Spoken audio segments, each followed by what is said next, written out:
జై Bhavani, welcome to my channel heart heart Buchi. ఈ పంచావృతి నిడదవాళ్ళలోని కోటసత్తమ్మ గుళ్ళ అండి. చూస్తున్నారు కదా, కోటసత్తమ్మ దేవి ఈరోజు కనకదుర్గమ్మకి ముక్కు కూడా ఎలా వచ్చిందో మా ఫ్రెండ్ చెప్తాడండి, వినండి.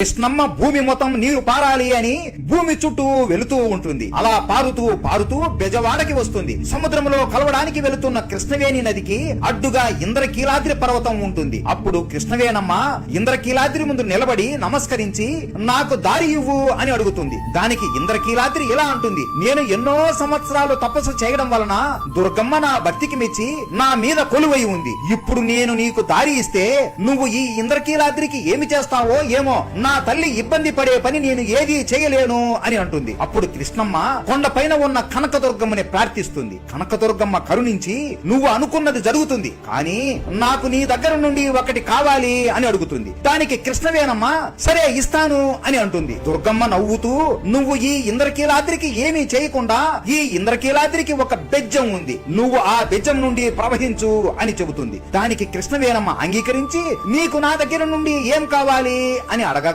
దుర్గమ్మ నవ్వుతూ నాకు నీ ముక్కు పుడక చాలా బాగా నచ్చింది, నాకు అది అరువుగా ఇవ్వవా అని అడుగుతుంది. కృష్ణవేణమ్మ సరే అని ఆమె ముక్కు పుడకని దుర్గమ్మకి అరువుగా ఇస్తుంది. అలా ఇచ్చి ఇలా అంటుంది, ఈ కలియుగం అంతం అయ్యే సమయంలో నేనే కొండ మీదికి ఎగసి నా ముక్కు పుడకని నేను తీసుకుంటాను అని చెప్పి ఇంద్రకీలాద్రికి ఉన్న బెజ్జం ద్వారా కృష్ణవేణమ్మ ప్రవహించి సముద్రంలో కలిసిపోతుంది. అలా బెజ్జం వాడగా పిలువబడి ఇప్పుడు బెజవాడగా పేరు మారింది. అలా కృష్ణానది అమ్మవారి ముక్కు పుడక తాకిన రోజు ఈ ప్రపంచానికి ప్రళయం వస్తుంది అని నమ్ముతారు. ఎప్పుడైతే కృష్ణానది నీళ్లు అమ్మవారి ముక్కు పుడకని తాకుతాయో అప్పుడు కలియుగం అంతమైపోతుంది అని భావిస్తారు. అసలు